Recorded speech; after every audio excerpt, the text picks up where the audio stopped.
Amen. Praise the Lord. So sa ating preview ngayon, bali ang schedule natin ay week 2, Tuesday. Amen. So anong meron dito? Si Jehovah ang ating pastol. Amen. So syempre ang Jehovah ay walang iba kundi ang Panginoong Jesus. Siya ang ating pastol. Amen. So, yung Bible verses natin dito ay kinuha sa Psalm 23, 1-3. Siyempre, yan naman yung pinakamagandang verse para sa ganitong topic. Jehovah is my shepherd. I will lack nothing. He makes me lie down in green pastures. He leads me beside waters of rest. He restores my soul. He guides me on the paths of righteousness for His name's sake. Amen. So napakabuti na tayo ay nasa ilalim ng pagpapastol ng Panginoon. Siya ang ating pastol, tayo ang kanyang mga tupa. Kaya dito sa verse na ito, makikita natin ang mga mabubuti, magagandang bagay na ginagawa ng ating mabuting pastol. Maski sa gospel, sinabi, He is the good shepherd. Hindi lang shepherd, but good shepherd. Kasi kaya good shepherd ang Panginoon natin, hindi lang siya isang pastol na bayaran, kundi siya ay isang pastol na nagmamalasakit. So yun ang maganda dyan. Magbabasa na ako. The Lord Jesus considered the people as sheep and Himself as the shepherd. When Christ came to the Jews the first time, they were like lepers, paralytics, the demon-possessed, and all manner of pitiful persons, because they had no shepherd to care for them. Okay. So pag wala nga naman shepherd, nakakaawa. Alam nyo kasi, no? Yung mga hayop, pag walang pastol, nakakaawa. Kaya meron mga hayop na ligaw Wala mga pastol yan ligaw yan Kaya alam nyo yung condition nila? Para silang mga layas na walang tiyak na patutunguhan at hindi nakakatiyak ng kaligtasan. Kaya binanggit dito ang kalagayan ng bayan ng Diyos bago dumating ang Panginoong Jesus. Sabi sila ay mga ketongin. Lepers, ketongin yan Ang ketongin sumasagisag sa mga maruruming tao. Mga lugmok sa kasalanan. Tapos sinabi rito, sila ay mga paralytics. Ang mga paralytics naman, mga taong inutil. Walang kayang gawin. Marumi. At hindi makakilos. So yan ang mga inutil na tao. Na ang isang tao, bago natin nasumpungan ang Panginoon, tayo mga paralitiko tayo. Hindi natin alam lumakad sa landas ng Diyos. Pagdating sa landas ng Diyos, sa mga bagay ng Diyos, tayo ay walang alam, mga paralitiko. Tapos binanggit dito, demon-possessed. Kalagayan din natin, ganyan. Bago natin nasumpungan ng Panginoon, tayo ay mga nasa ilalim ng pamamahala ng mga demons. Demons ng sugal, demons ng alak, demons ng mga bisyo, at kung ano-ano mga klaseng demons. Kasi ang prinsipyo ng demon possess, kinokontrol yung buhay mo. Wala kang magawa, hindi ka makalaya. May addiction. So lahat ng yan ay mga pagsasalarawan ng buhay ng tao. No? Therefore, He ministered to them not only as a physician, but also as a shepherd, as prophesied in Isaiah 53:6 and 40:11. As such a shepherd, the Lord Jesus did miracles to take care of the needy ones. This is the compassion exercised by the Lord as their shepherd to take care of them. As a minister of the Lord, we should learn how to be concerned for the needy ones. Ayan. So, unang-una, si Lord, isang mabuting ehemplo sa atin yan ng pagpapastol eh. Diba? So, pinakita niya paano pastulin ang kanyang kawan, ang kanyang tupa, paano sila alagaan. Diba? Inasikaso niya yung kanilang pagkain, yung kanilang inumin. At hindi lang yun, ginawa niya silang masaya. So, sabi niya, tayo ay mga pastol din, mga kasamang pastol ng Panginoon. At dahil dito, dapat pastulin natin ang tupa ng Panginoon ayon sa Diyos, hindi sa sarili nating pamamaraan. Psalm 23 tells us that Christ's shepherding of us is in 5 stages. Okay. The first stage is of the pasture and the waters of rest. Pastures and waters are for our nourishment, including cherishing and enjoyment. So, 5 stages, 5 paraan ng pagpapastol. Una, sabi niya, nourishment. Siyempre, pag ikaw ay nag-aalaga, ang una mong iintindihin ay pakainin yung inaalagaan mo. Pakainin. Kasi, maski anong gawin natin, pag gutom yung mga yan, hindi matutuwa sa atin yan. Kaya, isa sa pinakasusi ng pagpapastol ay ang magpakain, magpainom. Spiritually, ganyan. Diba? Ang salita, ang pagkain, ang espiritu, ang inumin. Kaya ito ay ginagamit natin, ang salita at espiritu, para sa pagpapakain, para sa pagbibigay ng nourishment sa ating mga inaalagaan. Tapos dinagdag pa niya rito, sabi niya, dapat meron din cherishing. Ang cherishing, kinakandili, pinapasaya, para ganahang kumain. Para bang ang pag-aalaga parang yung mga bata pag hindi masaya, hindi kakain yan. Subukan nyo ba mag-alaga ng bata? Pag galit yan, ayaw kumain. Maski anong gawin mo, hindi kakain yan. Kaya anong gagawin mo? Medyo pasayahin mo, libangin mo. Pag medyo na yan, natuwa na yan, sumaya na yan, ay, panayang nga yan. So, ganun din yung mga tao, yung mga inaalagaan natin. So, yung cherishing, enjoyment kasi yan eh. Cherishing enjoyment. Kailangan meron silang masayang damdamin sa iyo. So, paano ba natin pinapasaya yung mga tao? Dapat pinapadama mo sa kanila na mahalaga sila sa iyo. Pinapadama mo na mahal mo sila sa iyo. Mahal mo sila. At pinapadama mo na meron kang pagpapahalaga. You care, nagpapahalaga ka sa kanila. Meron kang damdamin na dinadamayan mo sila. Lahat ito, mga gawain ng pagpapastol. Naku, sabihin ko sa inyo, isa sa pinakamatinding paraan para ang isang believer ay maging overcomer. Tandaan nyo, ay sa pamamagitan ng pagpapastol. Alam ng Panginoon, hindi madaling gawain ang magpastol. Kaya siya ay nangako ng gantimpala doon sa mga nagpapastol. Pag tinanong niyo ako, Brother Danny, paano ba maging overcomer? Gusto kong magkaroon ng reward pagdating ng Panginoon. Maging kasamang hari niya.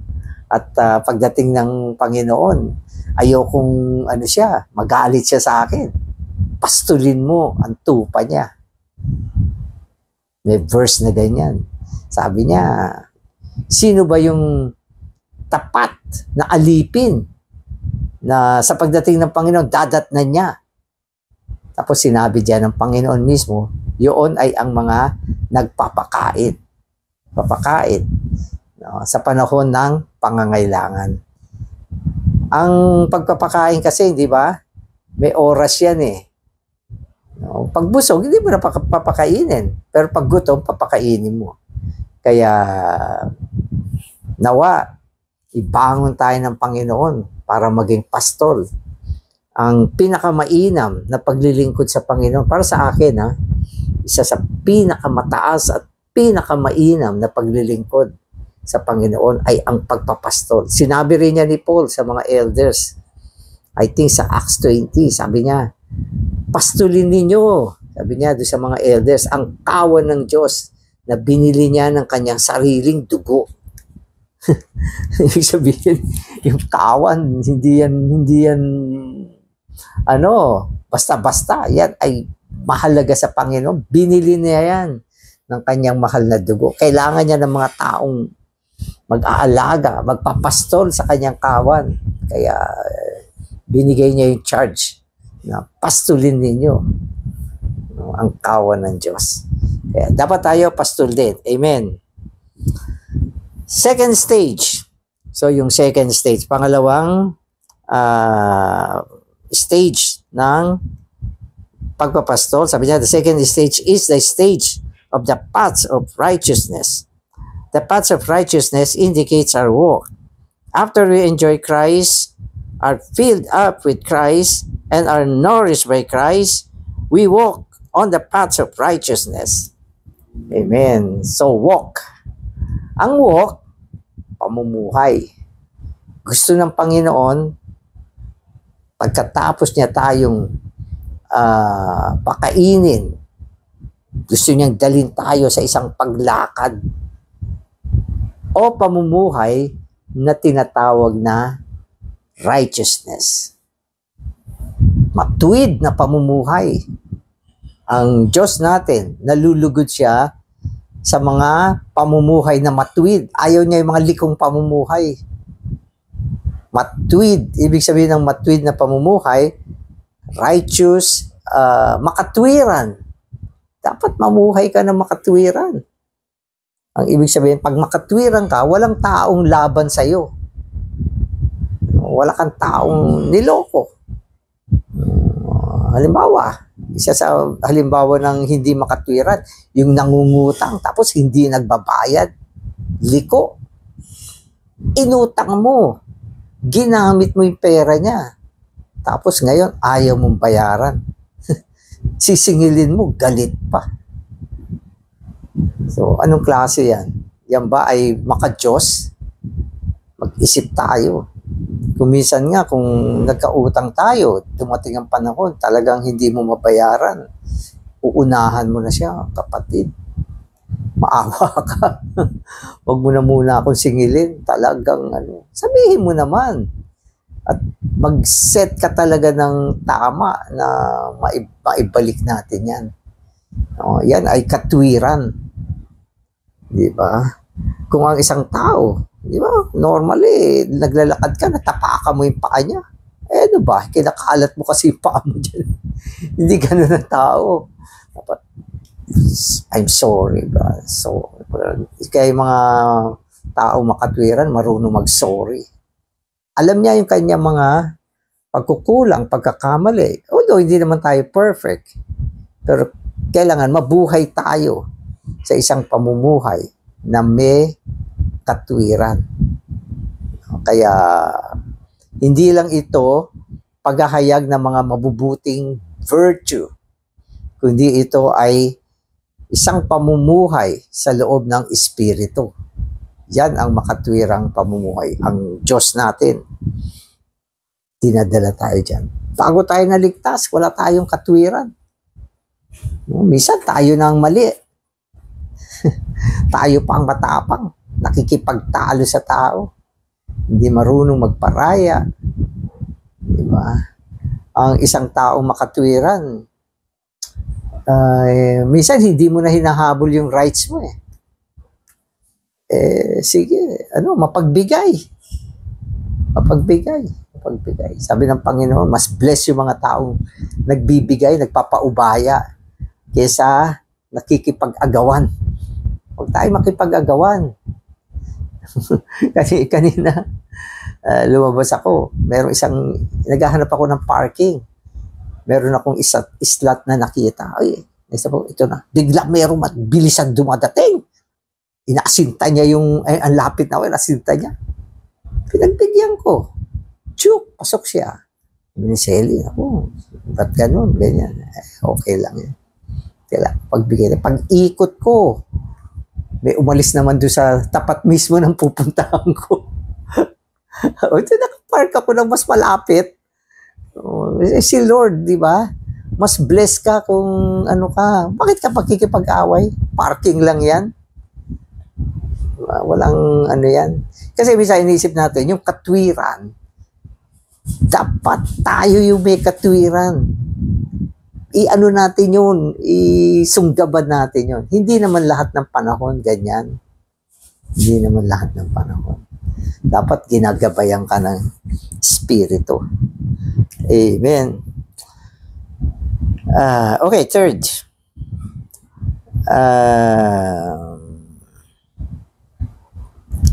In the third stage, Christ shepherding leads us through the valley of the shadow of death. Ano ba yung valley of the shadow of death? So ito yung mga buhay natin nang may pagbabanta. Pagbabanta. No, lumalakad ka sa mga panganib, mga bagay na sabihin natin, nakakatakot. Minsan dumadaan tayo sa ganyan. Diba? Lalo nung panahon ng pandemic. No, ang daming kapatid lumakad sa valley of the shadow of death. Pero pag inisip mong meron kang pastol, hindi lang physician, meron kang pastol na gumagabay sa atin. Kasi etong pastol, ang una niyang ginagawa, inaalis niya yung takot eh. Si Lord lang ang kayang gumawa niyan, yung aalisin niya yung takot sa iyo. May mga bagay sa buhay natin na may mga banta na kinakabahan ka, natatakot ka.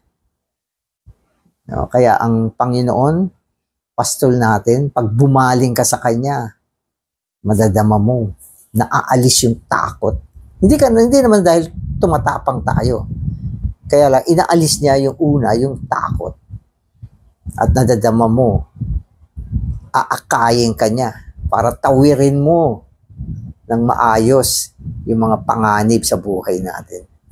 So, ganda. So, walang pastol na makakagawa niyan. So, si Lord lang ang tunay na pastol. Amen. The fourth stage is the battlefield. Battlefield, where we are fighting against the adversaries.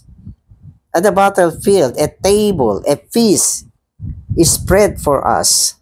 Saan ka ba naman nakakita ng gera, naglalabanan? Ang gagawin ni Lord, pag ikaw ay lumalaban, maghahain siya ng isang hapag kainan sa iyong harapan. Anong ginagawa mo dyan? Mag-enjoy ka. Enjoy ka. No, si Joshua, sabi niya, yung mga kalaban niya, tinapay eh. Kaya, hindi siya nakikipaglaban. Ini-enjoy niya sila. Ini-enjoy niya sila. Kanina, binanggit ko, una-una, walang fear. Pangalawa, sa gitna ng labanan, mag-enjoy ka. Bakit? Kasi kung tutusin, wala naman labanan talaga eh. Kasi yung kalaban, natalo na. Di ba si Satanas ang kalaban natin? Dinurog na ng Panginoon yung ulo niya doon sa krus. Kaya sa gitna ng labanan, tayo lang ang nasa labanan na nagfe-fiesta. So ang labanan natin ay isang kapistahan. Pagkasama mo ang Panginoon bilang pastol. Amen. Finally, the last stage is to dwell in the house of God all the days of our life. So hindi niya hinahayaan tayo na walang tahanan. Ang pinakamahirap sa lahat ay yung mga homeless na tao. Kaya dadaling ka niya sa bahay ng Diyos. No? At diyan ka magpapahinga sa buong buhay mo.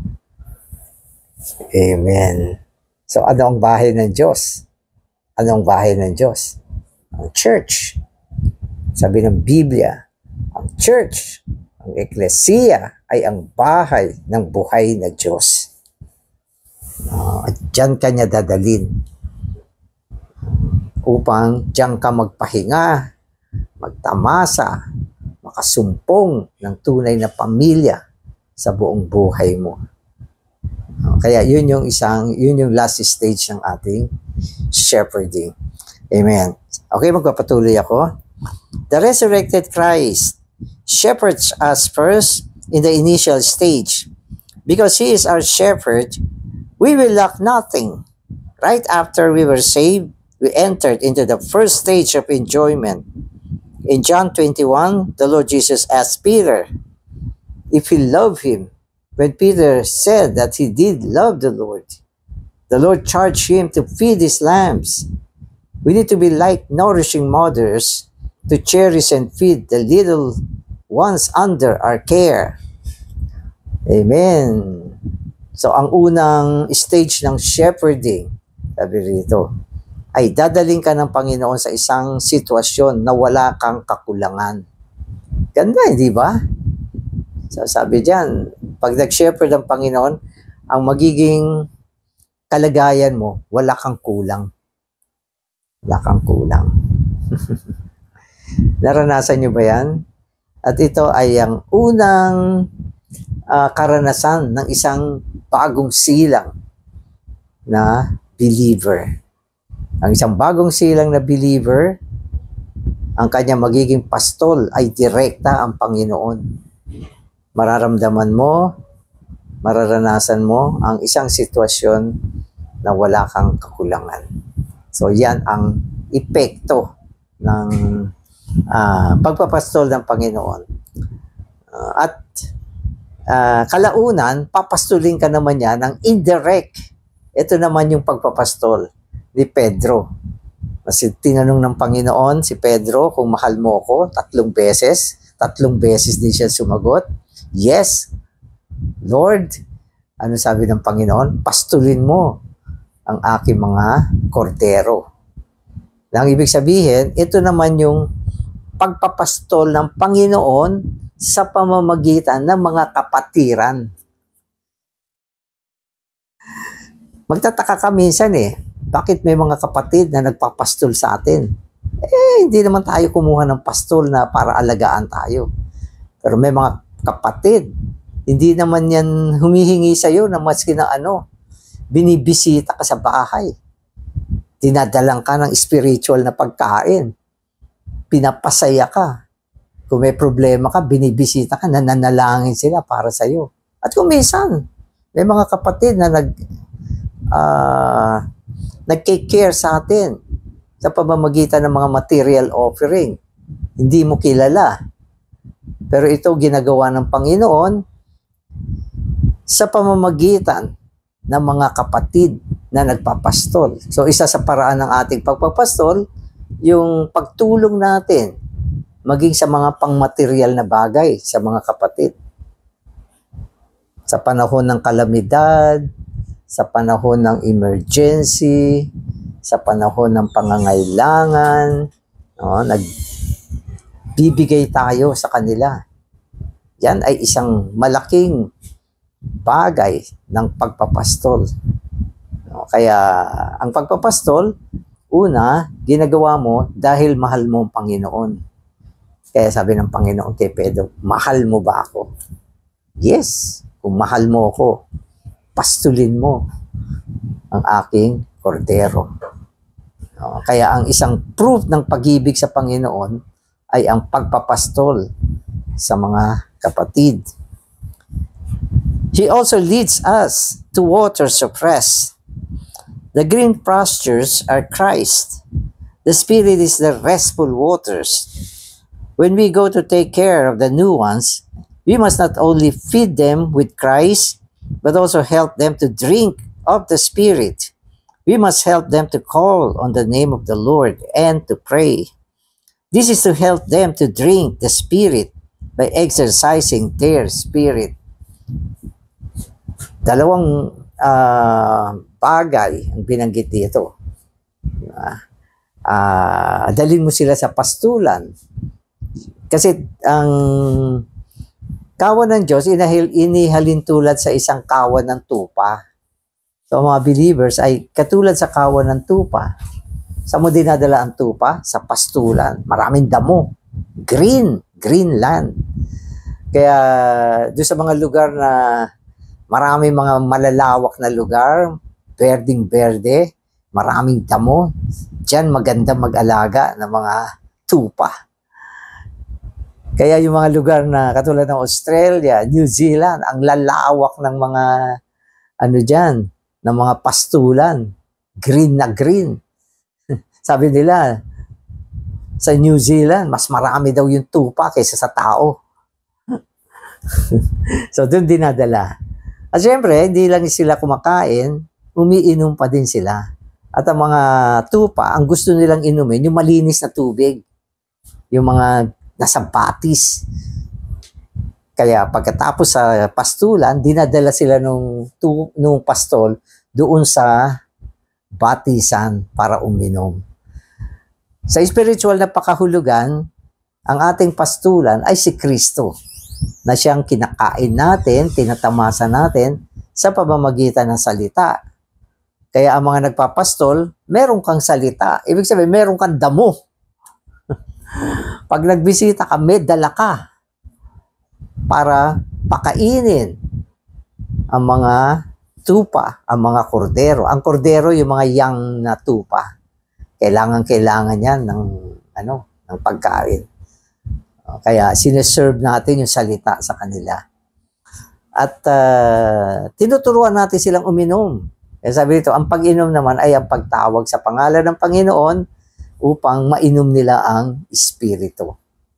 Huwag lang nagbabasa. Tawag tayo sa Panginoon. Exercise ang Espiritu. Tawagin ng Panginoon. Oh, Lord Jesus. Oh, Lord Jesus. Kailangan yung inaalagaan natin. Turuan natin na mag-call sa Panginoon. At kung natuto sila, maski wala ka, magko-call din sila. Ibig sabihin, marunong na silang uminom. Marunong na rin silang kumain. Mabubuhay na sila. O kung malakas na, humanap ka naman ng mga ibang papastulin na mahihina, bago. Yan ang taga-pastol. At itong gawain na ito, paglilingkod na ito, ay isang mahalagang paglilingkod sa loob ng Eklesiya. Amen. Psalm 23:3 says, He restores my soul. He guides me on the paths of righteousness for His name's sake. This is the second stage of revival and transformation. To restore our soul is to revive us. Restoring also includes renewing and transforming. This corresponds with the New Testament teaching in Romans 12:2, which says that we need to be transformed by the renewing of the mind, which is the leading part of our soul. Christ, in His shepherding, restores, revives, and transforms our soul.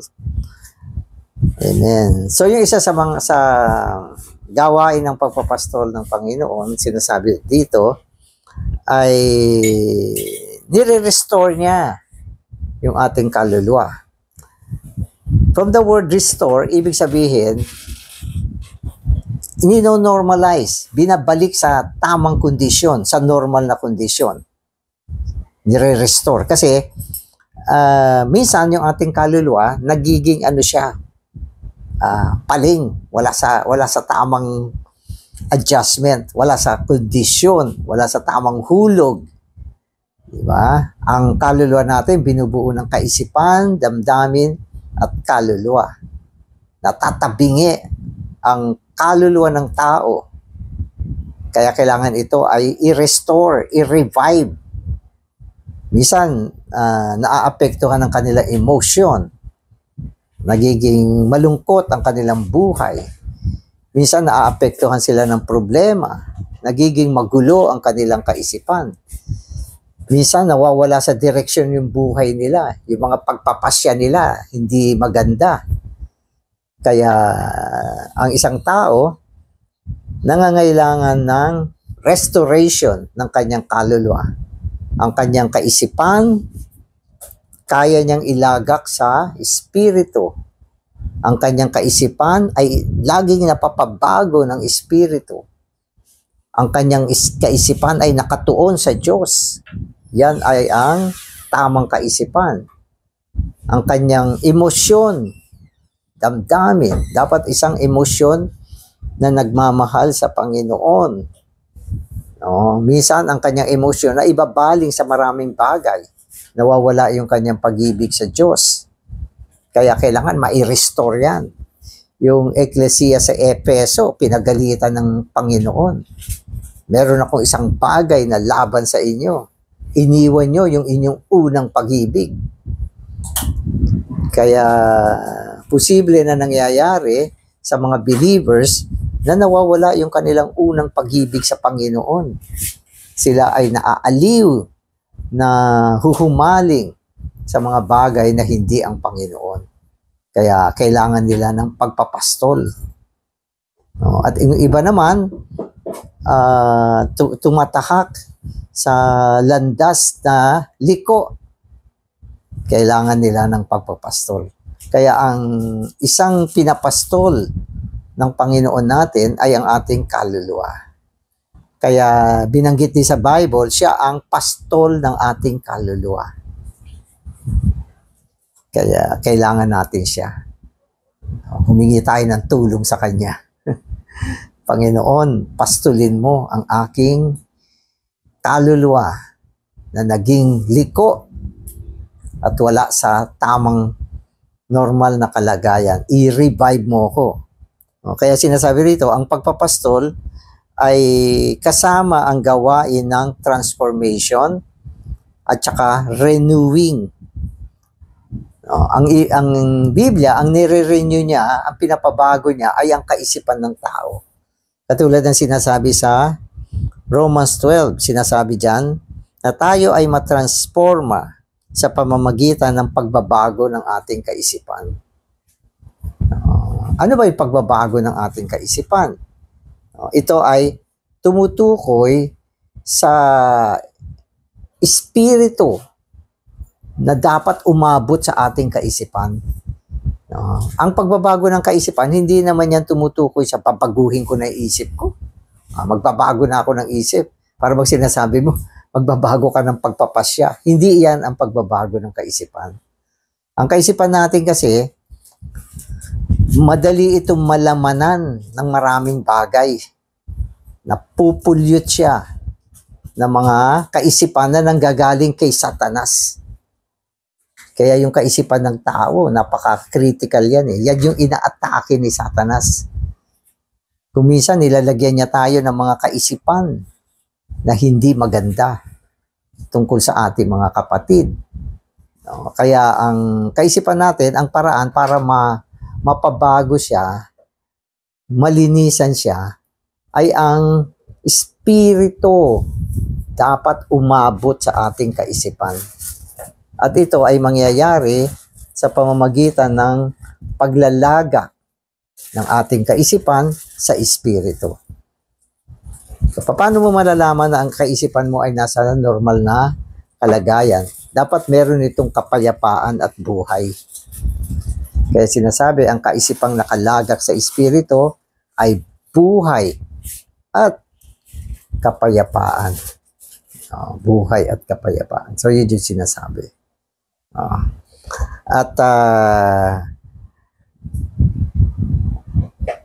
Dapat sa pamamagitan ng pagbabago ng ating kaisipan, maabot natin ang transformation ng ating buong kaluluwa. Ang transformation ay isang metabolikong pagbabagong panloob na isinasagawa naman ng salita ng Diyos. At ang lahat ng ito ay isang kumpletong gawain ng Panginoon bilang pastol natin. Amen. When we drink of the life-giving Spirit as a living water, we will flow out not just one river, but many rivers. There is a river of the proper humanity, a river of kindness, a river of love, a river of patience, etc. We need many rivers. Amen. Kaya sinasabi naman sa atin sa John 7, no, kung ikaw ay umiinom ng Espiritu, ikaw ay umiinom ng tubig ng buhay na siyang Espiritu, mula sa iyong kaibuturan, dadaloy ang mga balon ng tubig ng buhay. So, isa lang ang ininom mo, yan ay ang Espiritu na binigay sa iyo ng Panginoon sa pamamagitan ng pagpapastol niya. Binigay niya ang Espiritu, inumin natin. Kaya sa Corinthians, sabi diyan, tayo ay inilagay ng Diyos sa isang posisyon para uminom ng Espiritu. Ang Espiritu ang tubig ng buhay. Pag ininom mo yung Espiritu, naidadaloy mo ang mga balon ng tubig ng buhay. Na sinasabi dito, ang balon ng tamang pagiging tao, ang balon ng kaawaan o pagiging maawain. Sinasabi niya, ang balon ng pasensya. Ito lahat ng ito, mga related sa ating humanity. Kailangan yung humanity natin mayaman sa balon ng mga kagalingan. Mula sa isang tubig, idadali mo ang mga balon. Ibig sabihin nito, ang expression ng tamang tao. Meron ka patience, love, kindness, so lahat ng ito, mga balon, iba't ibang klaseng balon na ibinunga ng isang tubig. Yan ay ang tubig ng buhay. Kaya pag dumudulog tayo sa Panginoon, sasabihin ng Panginoon, uminom ka. Para bang yung Samaritan woman. So nung nasumpungan niya ang Panginoon, binigyan siya ng Panginoon ng tubig ng buhay. At na-overcome niya yung kanyang uhaw. Amen. He guides us to walk according to the Spirit on the paths of righteousness, to fulfill the requirements of righteousness. Righteousness can be fulfilled only by those who walk according to their spirit. So, yung spirit yung binabanggit dito ay mingled spirit na.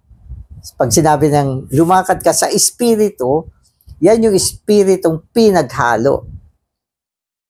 Ang espiritu natin ay pinaghalo. At dyan tayo lumakad. Kapag ikaw ay lumalakad, ang ibig sabihin nabubuhay, dyan ka mabuhay sa espiritu. Huwag ka lalabas dyan.